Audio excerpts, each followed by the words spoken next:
আমি আল্লাহ তোমার বান্দা বান্দীদেরকে জাহান্নামে নিয়ে যাব। আল্লাহ বলে পারবি না। বলে কেন পারবো না? বলে তাহলে ভালো করে শুনেলে, আমার বান্দা যদি 100 বছর বাঁচে, 99 বছর যদি গুনাহ করে, থাকলে কত বছর? 1 বছর। 1 বছরে যদি 11 মাস গুনাহ করা থাকে, কয় মাস? 1 মাসে যদি 29 দিন গুনাহ করে থাকে, কয় দিন? একদিনে 23 ঘন্টা যদি গুনাহ করে থাকে, ক ঘন্টা? 1 ঘন্টা। হাতটা আল্লাহর কাছে তুলে দিয়ে বলে, আল্লাহ জীবনে অন্যায় করব না। ইয়া আইয়ুহাল্লাযীনা আমানু তুবু ইলাল্লাহি তাওবাতান নাসুহা। ও আল্লাহ জীবনে অন্যায় করব না, কোনদিন ত্রুটি করব না, ভুল ভ্রান্তি করব না। আল্লাহ বলে, বান্দা শুনেলে, আমি তোর 99 বছর 11 মাস 29 দিন 23 ঘন্টার গুনাহ আমি 1 ঘন্টায় ক্ষমা করে দিলাম। শয়তান বলে, মাবুদ গো, এত বড় অন্যায় করে ফেললো, আর 1 ঘন্টার মধ্যে ক্ষমা করে দিলে? আল্লাহ বলে, ও শয়তান, আমি ক্ষমা করব না তো তুই করবি। অথচ সেই মুসলমান আল্লাহকে চিনে না, সেই মুসলমান নবীকে চিনে না, সেই মুসলমান রাসূলকে চিনে না, সেই মুসলমান আল্লাহকে চিনে না। এই এই এই, তোমরা চেয়ারে কজন মাইক ম্যান? কতগুলো লোক তোমাদের লাগছে ওখানে? চলো চেয়ার চলো, নামো। একজন বসো। পেছনে এতগুলো লোক বসে আছে, তোমরা পেছনে করে চেয়ারে বসে আছো? চলো নামো। একজন থাকো, একজন, যিনি হেড অফ দ্য ডিপার্টমেন্ট। হ্যাঁ, এই যে ভাইজান কি সুন্দর হলো, দারুন, good, very good, very good. এ তো কত সুন্দর। কিন্তু ভাই, তোমরা রাগ করলে? রাগ করলে কি? রাগ করো না শোনা, কিন্তু এটা বেয়াদবি। কি দেবি বলো? বেয়াদবি। তোমরা আমরা সমবয়স্ক, হয়তো তোমাদের থেকে আমার 5 বছর 10 বছর বয়স বেশি হতে পারে। কি মনে হয় আমার বয়স মেলা? 96। এই কি বলে আমাদের কি 96? কি 85? তাহলে 45? আমার ভাই হলো 36। কত বললাম? 36 মানে কত? 36। বাবু, তোমার পেছনে অনেক মুরব্বী বসে আছে, কিন্তু তোমরা যদি এভাবে চেয়ারের পেছনে করে বসে, এটা তো তোমাদের গুনাহ হবে। এটা তোমাদেরকে বাঁচিয়ে দিলাম, তো তোমরা কিছু মনে করো না তো? করো নি তো? করো না শোনা, আমি তোমাদেরকে মহব্বতের সাথে বলেছি, বুঝতে পেরেছো? বাস, বারাকাল্লাহ। যেটা বলছিলাম, আজকে মুসলমান আল্লাহকে চিনে না, রসুলকে চিনে, নবীকে চিনে না। আজকে না চেনার কারণে বলুন তো, সারা বিশ্বে মুসলমানদের দুর্দিন না সুদিন? কথা বলেন, কথা বলেন। সারা বিশ্বে আজকে মুসলমানদের সব থেকে বড় দুর্দিন। আহা, এতটা দুর্দিন বিগত দিনে ছিল না, যে দুর্দিনটা এখন মুসলমানদের জন্য হয়ে এসেছে। আজকে আমাদের দেশে মৌলবীরা বেরেলি, দেওবন্দি, কাঁদানগাছি, ফুরফুরা, হরমাডাঙ্গা, পেয়াডাঙ্গা, হালাদি, জলবি, সাফি, মালিকি, কুষ্টিগিরি, ছোট পীর, বড় পীর, অমুক পীর, তমুক পীর, বাপের জামা গায়ে দিয়ে পীর বলে আমরা দলাদলি করি। কিন্তু মুসলমান গো, no Deobandi, no Bareilly, no Azangachhi, no Furfura, no Bareilly, no Faraji, কিন্তু কোনো কাজে হবে না। হবে যখন মুসলমানদের দুর্দিন হবে, নো বেরেলি, নো দেওবন্দি কিন্তু দেখবে না, নো ফরাজি, নো আহলে হাদিস কিন্তু দেখবে না। মুসলমান होते हैं तो उसको लगाना पड़ेगा। मुसलमान है तो उसको लगाना पड़ेगा। क्या लगाना पड़ेगा? डंडा लगाना पड़ेगा। এটা বেরেলি মসজিদ রেখে দাও, এটা পীর সাহেবের মসজিদ ধুয়ে দাও, এটা দেওবন্দির মসজিদ ভেঙে দাও, এটা আহলে হাদিসের মসজিদকে ভেঙে দাও, ও মুসলমান হবে না। নো দেওবন্দি নো পারালি বেরেলি চলবে না, চলবে মুসলমান বটে কিনা। ভেঙে দাও, ভেঙে দাও, গুনিয়ে দাও। আজকে গোটা ওয়ার্ল্ডের মাটিতে এতটাই মুসলমানদের দুর্দিন, যে দুর্দিন বিগত ছিল না। একটাই কারণ হলো বাবা, সে কারণটা হলো আল্লাহকে না মানার কারণে, রসুলকে না মানার কারণে, মসজিদ মুখী না হওয়ার কারণে, দিনমুখী না হওয়ার কারণে, আল্লাহকে না চেনার কারণে। মসজিদে আজান হয় হাইয়া আলাস সালাহ, আর আমরা বলি আমরা পারলাম না। ইমাম আর মরজাম তোরা দুজনেই চালা। কি ঠিক করে বলে? ঠিক বলছি না ভুল বলছি? মসজিদে আযান হয়, মুয়াজ্জিন বলে হাইয়া আলাস সালাহ। আমরা চায়ের দোকানে, পানের দোকানে, তাম্বুলের দোকানে, তাম্বুল বুঝেন তো? পানার সুপারি, কাঁচা সুপারি আর চুন দিয়ে মুখে ভরে তাম্বুল, নাকি বলেন আপনারা? তাম্বুল কোন না, চুন সুপারি। হে বাবা, চুন সুপারির দোকানে বসে আছে। মসজিদ আযান হয়, হে মুসলমান, কানে শোনার পরও মসজিদ মুখী হয় না, দিনমুখী হয় না, আল্লাহওয়ালা হয় না, দিনওয়ালা ইমানওয়ালা হয় না। আল্লাহ কেন আমাদের ওপর নারাজ হবে না? আমরা আজকে হাত তুলে বলছি রব্বানা জালামনা, আর আল্লাহ বলে আমি তোর চামড়াকে ধোবো না, আমার ডাকে সাড়া দিবি না, আর আমি আল্লাহ তোকে ছেড়ে দেব। এটা কিন্তু হতে পারে না। আজকে বলুন তো মুসলমান নামাজ পড়ে, আল্লাহর সব থেকে বড় হুকুম কি? একটু চিলিয়ে বলুন, কথা বলেন না কেন? নামাজ। কিন্তু এই জাতি নামাজ পড়ে? মুসলমান নামাজ পড়ে? 98% মুসলমান নামাজ পড়ে না। 98% মুসলমান নামাজ পড়ে না। 98% মুসলমান নামাজ পড়ে না। ক% পড়ে? 2%। আপনারা মনে করেন 2% লোকের নামাজ হয়ে যায়, হয়? এই 2% লোকের নামাজ হয় না। আপনি কি বলেন? 1% লোকের নামাজ হয়, আর 1% লোকের নামাজ হয় না। চাচা মুরব্বী হয়ে গেছে, দাড়ি পেকে গেছে, 20 বছর ধরে নামাজ পড়ে, আত্তাহিয়াত জানে না, দুরূদ শরীফ জানে না, দোয়া কুনুত বলতে পারে না, দোয়া মাসুরা বুঝে না, দোয়া সানা জানে না, ইন্না তাইনা কুল, তার মধ্যেও দেখা যায় 20টা ভুল। কথা কন না কেন? ইন্না তাইনা কুল, তার মধ্যেও 20টা ভুল।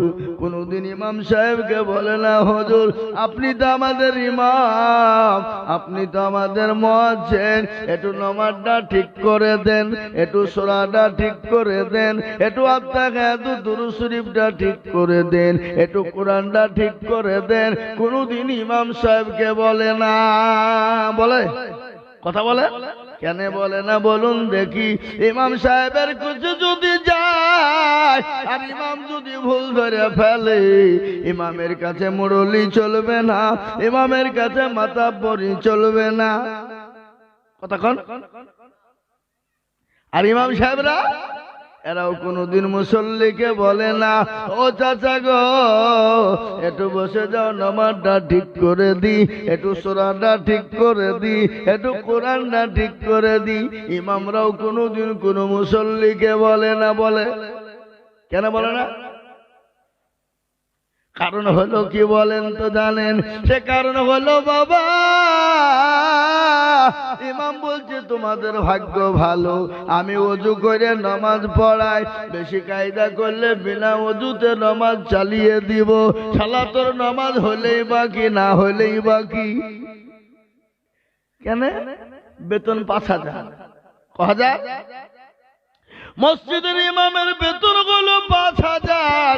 ইমাম বলছে যত 5,000 টাকা দিছো, ওযু করে নামাজ পড়াচ্ছি, তোমাদের ভাগ্য ভালো, এমন বেতন তোমরা দাও, এত ওযু করার পয়সাও হবে না। ইমামের বেতন 5,000। কত? 27 দিনের মাথাতে ইমাম সাহেব নামাজ পড়েছে আলহামদুলিল্লাহি রাব্বিল আলামিন আর রহমানির রহিম। ও আল্লাহ, মাস তো 27 হয়ে গেল, 3 দিন বাকি। আল্লাহ 5000 টাকা বেতন পাবো, ওই টাকায় বইয়ের ছায়া কিনবো না ব্লাউজ কিনবো? কি ছেলের ওষুধ কিনবো না কাপড় কিনবো? গায়রিল মাগদুবি আলাইহিম ওয়ালাদ-দাল্লিন। ফেরেশতা বলছে কি নামাজ রে? বলে মুসল্লিকেও পিটবো, ইমামকেও ফাটাবো। 5000 কি বুঝলে? আর মসজিদের সেক্রেটারি কারা, সভাপতি কারা, ক্যাশিয়ার কারা, মসজিদের দরজা চিনে না যারা? কথা বলো, কথা বলো, কথা বলো। মসজিদের সেক্রেটারি কারা, সভাপতি ক্যাশিয়ার কারা, মসজিদের দরজা চেনে না যারা? এমন মসজিদের সেক্রেটারি আছে মসজিদের টাকা দিয়ে লটারি কাটে। লটারি বুঝেন না? এই আপনাদের দিকে লটারি নাই? মসজিদের সেক্রেটারি লটারি কাটে, আর লটারি কেটে এরকম নুঙ্গির টেরে গুজিয়েছে। নুঙ্গি এটাকে কি বলে? হ্যাঁ, ওই লুঙ্গির ঢেকা, লুঙ্গির ঢেকাতে রেখেছে। নামাজ পড়তে গিয়ে লুঙ্গি খুলে পড়ে গেছে, লটারিও পড়ে গেছে। বলে লুঙ্গি চলে যায় যাক, কিন্তু লটারি জানে দেখতে কেউ না পায়। ইজ্জত চলে যায় যাক, কিন্তু বেইজ্জতি জানে না হয়। বুঝলেন না? এই বাবা লুঙ্গিটা বুঝে গেল রে। এ বাবা বুঝলেন না আমার কথাটা? আজকে কে বলবো, কাকে বলবো, কার কথা বলবো? ও ভাই মুসলমান, ঠিক রাখো, ঠিক রাখো ঈমান, ইসলামের বাতি যেন ডুবায় না। গরম পানি। ও মুসলমান দরদি, ইসলামের বাতি ডুবিয়ে দিলে হবে না, ইসলামের বাতি ডুবিয়ে দিলে হবে না। হবে গো, ইসলামের বাতি ডুবিয়ে দিলে হবে। আজকে কার দোষ দেব? আজকে আমাদের দেশের প্রধানমন্ত্রী দোষ দিব না? হবে না। আমাদের দেশের স্বরাষ্ট্রমন্ত্রী দোষ দিব না? হবে না। আমাদের দেশের মুখ্যমন্ত্রী দোষ দিব না? হবে না। আমরা কারো তো দোষ দিব না। আমরা মুসলমানরা আমাদের দোষ, জোরে বলুন ঠিক না? আমাদের দেশের যুবকেরা, মুসলমানেরা, মুসলমানের ছেলেরা ইংলিশ মিডিয়ামে পড়ে, কলেজ ইউনিভার্সিটিতে পড়ে, মাস্টারি ডাক্তারি পড়ে। আমি আপনাদেরকে বলবো, আপনারা মাস্টারি পড়ান, ডাক্তারি পড়ান, কলেজে যান, ইউনিভার্সিটিতে যান, কোনো ব্যাপার নাই। কিন্তু মুসলমান গো, আপনার ছেলেকে নামাজি বানান, আপনার ছেলেকে কোরআনওয়ালা বানান, আপনার ছেলেকে দিনদার বানান। যদি না বানাইয়েছেন, খবর বড় কঠিন। খবর এত বড় ভয়ঙ্কর, খবর এত কঠিন, কবরে কাউকে চিনবে না, কবরে কারো কোন রকমের কায়দা হবে না। কবরে চলবে ইন্নাল্লাযীনা আমানু ওয়া আমিলুস সালিহাত। যারা ভালো আমল করবা, ভালো কর্ম করবা, কবর তাদের সঙ্গে সুন্দর জায়গা হয়ে যাবে। আর যারা ভালো আমল করবা না, ভালো কর্ম করবা না, কবর তাদের জন্য বড় কঠিন হয়ে যাবে। খবরে কাউরি দাদাগিরি নেই। কারো বাবার ক্ষমতা নেই আপনাকে কবর থেকে বাঁচাতে পারবে। কথা বলেন? বড় পীর আব্দুল কাদের জিলানী বাঁচাবে? কথা বলেন না কেন? খাজা মঈনুদ্দিন চিশতি রহমাতুল্লাহ আলাইহি বাঁচাবে? আপনি যদি জীবনে নামাজ না পড়েন, আল্লাহ না চিনেন, রসুলকে না চিনেন, আল্লাহর হাবিবকে না ভালোবাসেন, রসুলকে মহব্বত না করেন, আপনি জীবনে আল্লাহর জান্নাতে যেতে পারবেন না, জীবনে কবরে শান্তি পাবেন না। এ বাবা, আজকে ছেলেদেরকে ইংলিশ পড়ানোর জন্য মাস্টারকে 10,000 লাগলে দিতে রাজি, 5,000 টাকা দিতে লাগলে রাজি। হুজুর ছেলেকে প্রাইভেট পড়ান, 5,000 টাকা লাগলে দিব নাকি? ছেলেকে ইংলিশ মিডিয়ামে দেন, 10,000 টাকা লাগলে দিব। হুজুর শের সার্গ, আমার ছেলেকে আপনি হিন্দি পড়ান, 10,000 টাকা লাগলে দেব। ইতিহাস ভূগোল পড়ান, যা লাগবে দেব। কিন্তু একটা লোক কুচবিহারের মানুষ বুকে হাত দিয়ে বলুন দেখি, বলে হুজুর গো, আমি আপনাকে 2,000 করে টাকা দিব, আপনি আমার ছেলেটাকে কোরআন শিখিয়ে দেন, আমার ছেলেটাকে নামাজি বানিয়ে দেন, আমার ছেলেটাকে দিনদার বানিয়ে দেন, আমার ছেলেটাকে আল্লাহওয়ালা বানিয়ে দেন, আমার ছেলেটাকে মসজিদমুখী বানিয়ে দেন, আমার ছেলেটাকে শিরিক মুক্ত করে দে। শিরিক মুক্ত মানে শিরিক বুঝেন না? বুঝেন না আপনারা? শিরিক বুঝেন? শিরিক কাকে বলে? হ্যাঁ, শিরিক কাকে বলে একটু ভালো করে শুনে নেন। কোরআনের কথা আমি আপনাদেরকে বলি। কোরআন বলে চিন্না আজিম, শিরিক হলো বড় মস্ত বড় গুনাহ। কোন গুনাহ বাবা? বড় গুনাহ। আপনার 8-10 বছর মেয়ে হয়েছে, বাচ্চা হয়নি, তালতালা, বেলতালা, গাছতলা, মেহেদিতালা, হরঘরে, ললডাঙ্গা, পেয়ারডাঙ্গা, লেখালি, হানফি, শাফি, মালিকি, গোষ্ঠীগিরি, ছোট পীর, বড় পীর, মুখের পীর, তমক পীর, সেই দরবারে গিয়ে বলে মেরে খাজা खुद में एक लड़का बना दो। अल्लाह बोलছে তোকে ফাটাবো, খাজাকে ফাটাবো। সন্তান দেওয়ার মালিক কে? আরো জোরে বলুন। আল্লাহ সন্তান দেওয়ার মালিক। আল্লাহ বলে আমি কাউকে বেটা দিই তো বিটি দিই না, কাউকে বিটি দিই তো বেটা দিই না, কাউকে বেটাও দিই বিটিও দিই, আবার কাউকে কিছুই দিই না। ইন্নাল্লাহ আলা কুল্লি শাইইন কাদির। আল্লাহ বলেন আমি সর্বশক্তিমান। আমি আল্লাহ যাকে ইচ্ছা করি বেটা দিই, যাকে ইচ্ছা করি বিটি দিই, আবার যাকে ইচ্ছা করি বেটা বিটি দুটোই দিই, আবার কিছুই দিই না। আমি আল্লাহ পারি। জোরে বলেন আল্লাহ পারে না? পারে না? কথা বলেন। পশ্চিমবঙ্গের ভিতরে একটা জেলা আছে, বাঁকুড়া জেলা। কি জেলা বললাম? বাঁকুড়া। জানেন তো আপনারা? ওই বাঁকুড়া জেলায় আমি একদিন জালসা করতে গিয়েছি, 3 দিন ছিলাম। ওখানে এক সাধু বাবা বসে